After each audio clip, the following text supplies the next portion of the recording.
Hello students, welcome to this video and in this video we will learn about some basic numerical problems based on electric potential। तो बच्चों आपके NCERT book का ही मैंने एक example यहाँ पे उठाया है। क्वेश्चन ये है कि दो point charge separated by 15 centimetre distance, find out the location between two charges along the line joining them so that potential due to them be zero. Means बच्चों इन दोनों पॉइंट को मिलाने वाली लाइन के अलोंग एक ऐसा लोकेशन आपको फाइंड आउट करना है जिस लोकेशन पे इलेक्ट्रिक पोटेंशियल की वैल्यू इन दोनों चार्ज के कारण जीरो। हाँ समझ में? तो बच्चों इस तरह का प्रॉब्लम आपने कर रखा है, बट वो प्रॉब्लम जो था वो बेस्ड ऑन इलेक्ट्रिक फील्ड था। तो चूंकि इलेक्ट्रिक फील्ड बच्चों वेक्टर क्वांटिटी था और यहाँ जो है इलेक्ट्रिक पोटेंशियल क्या है, स्केलर क्वांटिटी है, लास्ट वीडियो में डिस्कस किया था, तो लगेगा वैसे ही पास में रहना, बट यहाँ पे स्केलर का कॉन्सेप्ट अप्लाई होगा। तो जाहिर सी बात है बच्चों इलेक्ट्रिक फील्ड वाले न्यूमेरिकल के कंपैरिजन में ये न्यूमेरिकल ज़्यादा इजी होगा आपके लिए। ठीक है, तो आप मैं ये चाहूँगा कि आप वीडियो पॉज करें और खुद से ट्राई करें ये प्रॉब्लम, ठीक है, और फिर मेरे सोल्यूशन से आप मैच करेंगे। तो बच्चों चलिए अगर आपने सॉल्व कर लिया है तो मैं ये सॉल्व करता हूँ ये प्रॉब्लम। हमने एज्यूम किया कि यहाँ एक लोकेशन हमने एज्यूम किया, जो कि ये लोकेशन हमने एज्यूम किया जो कि बच्चों इस वाले चार्ज से x डिस्टेंस पे है। भाई ऐसे ही तो करते थे, हमने यहाँ एक पॉइंट ढूंढ लिया जहाँ पे नेट पोटेंशियल जीरो है और वो पॉइंट बच्चों इस वाले चार्ज से x डिस्टेंस पे है। ठीक है, तो इस पॉइंट का नाम हम P रखते हैं। तो गिवन क्या है, Vp की वैल्यू जीरो है। अब इस पॉइंट पे जो पोटेंशियल आएगा बच्चों इसके कारण भी आएगा और उसके कारण भी आएगा।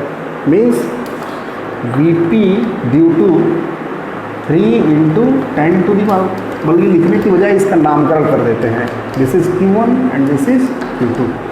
तो Vp due to Q1 plus Vp due to Q2 is equal to zero. और हमें यहाँ वेक्टर का ध्यान ही नहीं रखना है क्योंकि पोटेंशियल जो है वो क्या है, स्केलर क्वांटिटी है। चलिए अब सीधा सीधा रखिए, कितना हो जाएगा बच्चों। भाई पिछले वीडियो मैंने बताया था कि किसी पॉइंट चार्ज के कारण r डिस्टेंस पे जो इलेक्ट्रिक पोटेंशियल की वैल्यू होती है वो होती है kq बाई r। तो देखिए Q1 से ये वाला डिस्टेंस कितना है, x है, तो k Q1 की वैल्यू डायरेक्ट रखते हैं 3 into 10 to the power minus 8 divided by, और यहाँ से डिस्टेंस है बच्चों x, प्लस इसके कारण चार्ज, इस चार्ज के कारण इलेक्ट्रिक पोटेंशियल इस पॉइंट पे k, और q की वैल्यू मेरे बच्चों माइनस में है। तो जाहिर सी बात है कि नेगेटिव साइन के साथ हम कैलकुलेशन करेंगे। भाई मैं आपको यहाँ बता ही दे रहा हूँ कि v is equal to kq by r में आप हमेशा जो है q को साइन के साथ लेके चलेंगे। Means q should be taken with sign. बात समझ नहीं, क्यों को आपको साइन के साथ लेके चलना है। तो ये आप अपने नोटबुक में एक नोट करके ज़रूर लिख लेना। जब भी आप electric potential based problem solve करेंगे तो इस एक्सप्रेशन में क्यू को हमेशा साइन के साथ लेके चलना है आपको। तो आइए क्यू की value -2 into 10 to the power -8 divided by, अब ये डिस्टेंस बच्चों यहाँ से कितना हो जाएगा, तो जाहिर सी बात है 15 माइनस x हो जाएगा। ठीक है, 15 माइनस x। और यहाँ आपको ध्यान देना पड़ेगा कि ये जो डिस्टेंस हमने लिया है वो सेंटीमीटर में है। ठीक है, तो आपको मीटर में लेके चलना पड़ेगा। तो या तो मीटर में लेके चलिए या फिर अपने दिमाग में रखिए कि ये जो आएगा वो सेंटीमीटर में आएगा, और ये है बच्चों जीरो। अब यहाँ से देखिए बहुत सारे टर्म कॉमन है कि कॉमन हो गया, 10 टू दी पावर -8 कॉमन हो गया, और यहाँ आएगा मेरे बच्चों 3/x minus 2 divided by 15 minus x की वैल्यू क्या हो जाएगी, जीरो हो जाएगी, और ये वाला टर्म उधर जाके जीरो हो जाएगा। ठीक है, तो बस आपको सॉल्व करना है इसको। 3/x is equal to 2/15 minus x. तो बच्चों क्रॉस मल्टीप्लिकेशन करो तो 45 minus 3x is equal to 2x। तो यहाँ से x की वैल्यू कितनी आ जाएगी बच्चों?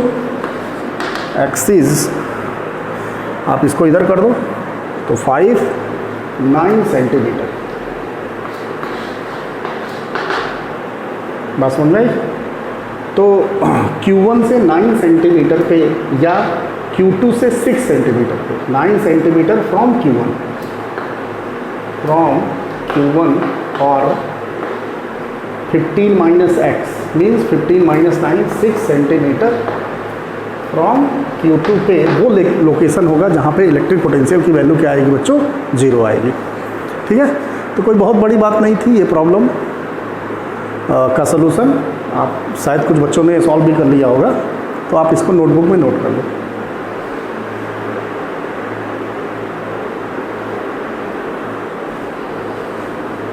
तो आई होप दैट आप नोट कर लिए होंगे। अब बच्चों कुछ प्रॉब्लम हम लेते हैं based on electric potential due to a system of charges. ठीक है, तो ये प्रॉब्लम बिल्कुल उसी तरीके का बनेगा जैसे हम इलेक्ट्रिक फील्ड में प्रॉब्लम बनाते थे। सपोज आपके पास एक स्क्वायर है ना, और इस स्क्वायर के चारों कॉर्नर पे बच्चों चार्ज रखा हुआ है Q, सबकी वैल्यू Q है। ठीक है, तो इस स्क्वायर के डायगोनल का जो इंटरसेक्शन पॉइंट होगा means middle of square electric potential की वैल्यू क्या होगी। ठीक है, और साइड दिया रखा है A। तो सब बच्चे जानते हैं कि कैसे इसको कैलकुलेट करना है, तो आइए कैलकुलेट करते हैं। सबसे पहले चार्ज का नामकरण करते हैं बच्चों। ये है 1, ये है 2, ये है 3, ये है 4। तो V is equal to V1 plus V2 plus V3 plus V4। ठीक है, तो V1 की वैल्यू क्या होगी मेरे बच्चों? KQ by this distance. तो KQ डिवाइडेड बाई, आइए इस डिस्टेंस को हम कैलकुलेट करते हैं। तो सब बच्चे जानते हैं कि ये वाला जो डिस्टेंस होगा वो A√2 होगा। भाई डायगोनल जो है वो क्या होगा? A√2 होगा। डायगोनल जो है वो हो जाएगा बच्चों A√2 और उसका आधा कर देंगे तो ये वाला डिस्टेंस निकल जाएगा। मीन्स ये जो वैल्यू आएगी वो आएगी A/√2। तो यहाँ हो गया बच्चों A/√2। ठीक है, 2 के कारण अभी जो डिस्टेंस होगा वो बिल्कुल यही होगा। तो KQ divided by A/√2 plus KQ divided by A/√2 plus KQ divided by A/√2। भाई Q1 के लिए जो होगा वो सबके लिए देखिए तो सिमेट्रिकल डायग्राम है। इस पॉइंट के अबाउट चारों चार्ज क्या है? सिमेट्रिकल है और चार्ज की वैल्यू भी सेम है। ठीक है, तो ये आ गया बच्चों KQ। जब आप कॉमन लोगे तो √2 ऊपर चला जाएगा और 4 बार आया है 4 टाइम्स मल्टीप्लाई हो जाएगा। तो ये हो जाएगा 4√2A, सॉरी A नीचे होगा ना, 4√2/A। तो इसको ज़रा अच्छे से लिखते हैं 4√2 KQ/A is the answer of this question. ठीक है, अब इस तरह के बहुत सारे प्रॉब्लम्स बन सकते हैं। सपोज आपको एक ट्रायंगल दे दिया, यहाँ एक चार्ज रख दिया है ना, कुछ भी वैल्यू रख दिया 2 कूलम, और यहाँ चार्ज रख दिया 4 कूलम। इस पॉइंट पे आपको पूछ लेगा इलेक्ट्रिक पोटेंशियल कितना होगा। ठीक है, और साइड आपको दे देगा, सपोज आपको दे दिया 2 मीटर। तो बड़ा इजीली कैलकुलेट कर सकते हो। और यहाँ पे वेक्टर का तो ध्यान ही नहीं देना है, सीधे सीधे पोटेंशियल निकालिए ड्यू टू ऑल चार्जेज और उसको डायरेक्टली क्या कर दीजिए, आप ऐड कर दीजिए। ठीक है, तो इस तरह का प्रॉब्लम करा के मैं टाइम पास कराने वाला नहीं हूँ। आप इतने सक्षम हैं कि इस तरह के प्रॉब्लम को आप सॉल्व कर सकते हैं। अब बच्चों मैंने आपको पिछले वीडियो में बताया था कि potential energy of a system of particle. ठीक है, तो अगर खैर चलिए ये एक तो आपको समझ में आ गया होगा, मैं ये उम्मीद करता हूँ। अब बच्चों थोड़ा सा इंटीग्रेशन बेस्ड प्रॉब्लम करते हैं। तो आप पहले इसको नोट करो, फिर इंटीग्रेशन बेस्ड प्रॉब्लम को सॉल्व करते हैं।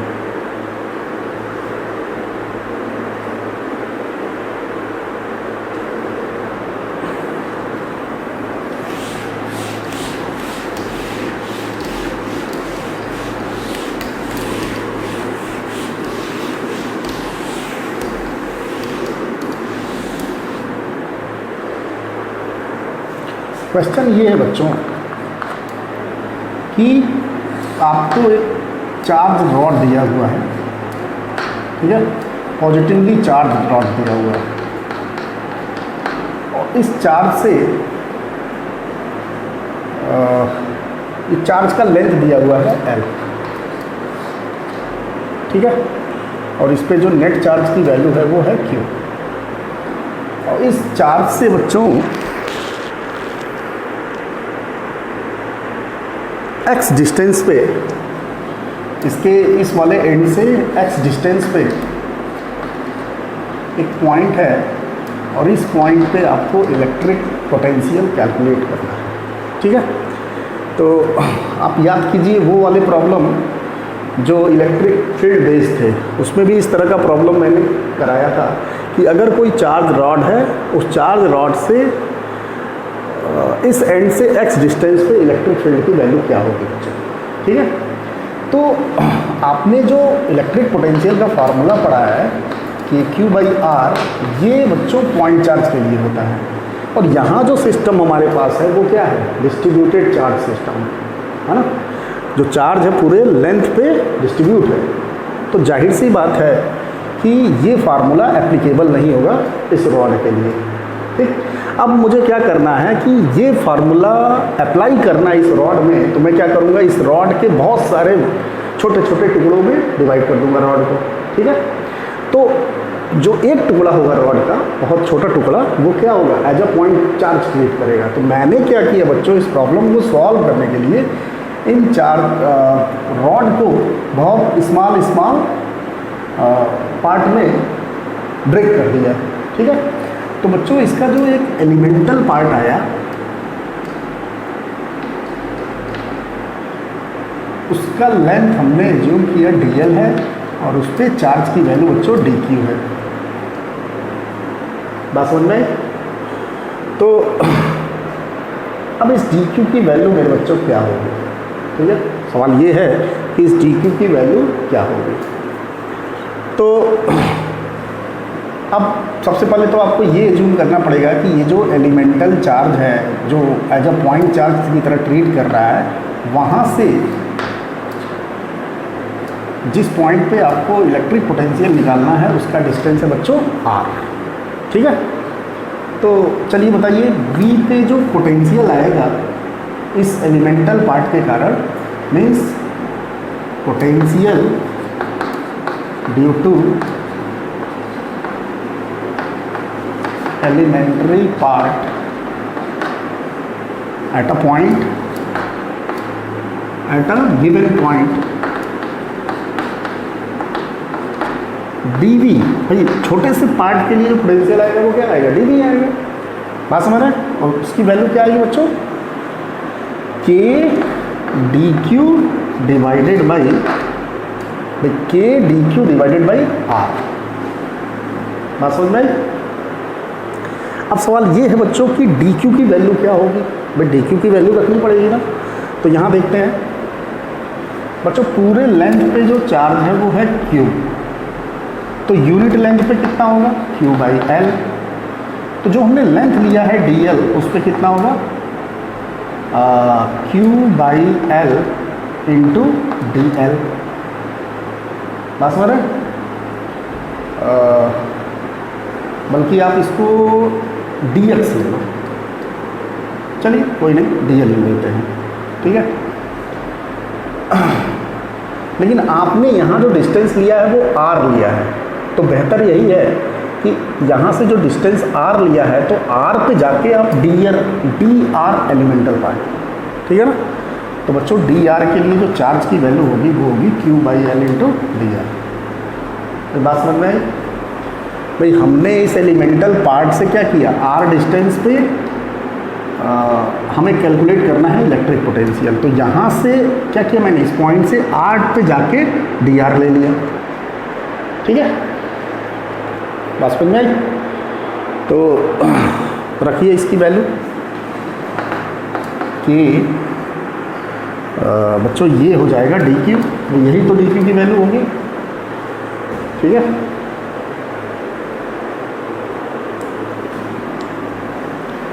अब रखिए वैल्यू dq की, q/l dr divided by r। तो dv आ गया मेरे बच्चों kq/r dr। ठीक है भाई, इस तरह का कर चुके हो आप, उस वीडियो को देखना जहाँ पे हम एक रॉड के कारण, चार्ज रॉड के कारण इलेक्ट्रिक फील्ड का कैलकुलेशन किए। अब बच्चों v की वैल्यू क्या हो जाएगी, तो जाहिर सी बात हमें इंटीग्रेट करना पड़ेगा dv को। और कहाँ से कहाँ तक मेरे बच्चों इंटीग्रेट करोगे भाई, यहाँ से हमने एलिमेंटल पार्ट r डिस्टेंस पे लिया है। ठीक है, तो रॉड कहाँ से शुरू हो रहा है, अगर हम बात करें इस पॉइंट की, तो इस पॉइंट के लिए रॉड यहाँ से शुरू हो रहा है और वहाँ तक जा रहा है। तो इस पॉइंट के लिए बच्चों जो एलिमेंटल पार्ट आएगा वो कैसे आएगा भाई, ऐसे आएगा, बहुत सारे छोटे छोटे पार्टिकल आएंगे, ऐसे बहुत सारे पार्ट आएंगे। तो हमने एक जनरल पार्ट ले लिया जो कि इससे कितने डिस्टेंस पे है, r डिस्टेंस पे है, और उसके कारण हमने इलेक्ट्रिक पोटेंशियल कैलकुलेट कर लिया। ठीक है, और फिर हम इसको इंटीग्रेट कर देंगे तो सारे पार्ट के कारण, सारे एलिमेंट्री पार्टिकल के कारण इस पॉइंट पे इलेक्ट्रिक फील्ड की वैल्यू आ जाएगी बच्चों। ठीक है, तो इस पॉइंट से जो एलिमेंटल पार्ट शुरू हुआ है वो पहला ये है और आखिरी वाला वो है। तो डिस्टेंस कहाँ से कहाँ तक वेरी किया, x to x plus l। तो इंटीग्रेट हम कहाँ से कहाँ तक करेंगे, x to x plus l। अब रखिए dv की वैल्यू, dv आ गया बच्चों kq divided by r into dr। क्या समझ में आई? चलिए अब इसको कैलकुलेट करते हैं हम। kq निकल गया बाहर और 1/r की वैल्यू आ जाएगी, इंटीग्रेशन आ जाएगा -1/r square integration x to x plus l। ठीक है, अब जब आप लिमिट पुट करोगे बच्चों तो ये आ जाएगा, यहाँ बच्चों थोड़ा गड़बड़ हो रहा है, यहाँ मैंने l छोड़ दिया। ठीक है ना भाई, q/l है ना, यहाँ देखो l, तो q/l बाहर आ जाएगा, ये कांस्टेंट। ठीक है, अब इस लिमिट को आप पुट कीजिए तो यहाँ देखिए नेगेटिव है तो उल्टा लिमिट कर दीजिए, तो 1/x square minus 1/x plus l का होल स्क्वायर। ठीक है, तो ये आ गया electric potential at a given point due to charge rod. तो आई होप दैट आपको ये प्रॉब्लम समझ में आ गया होगा। नेक्स्ट वीडियो में बच्चों, इस वीडियो में इतना ही, और मैंने इतना बता दिया आपको कि हर टाइप का problem on the basis of electric potential solve कर लोगे। ठीक है, नेक्स्ट वीडियो बड़ा इंपॉर्टेंट वीडियो है क्योंकि उस वीडियो में हम पढ़ने वाले हैं relation between electric field and electric potential.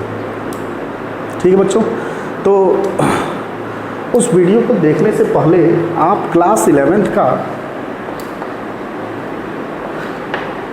Work power energy वाला चैप्टर थोड़ा सा रिवीजन करके आएंगे। ठीक है ना, बहुत ज़्यादा नहीं, आपको इसके क्वेश्चन को रिवीजन नहीं करना है, सिर्फ इसके कॉन्सेप्ट को रिवीजन करना है। तो सब बच्चे नेक्स्ट वीडियो देखने से पहले ये आप रिवीजन करके आओगे। ठीक है, और आपके बुक में जो भी अनसॉल्व प्रॉब्लम है बेस्ड ऑन इलेक्ट्रिक पोटेंशियल वो सॉल्व करके आओगे। तो यहाँ आज के लिए बस इतना ही। Thank you very much.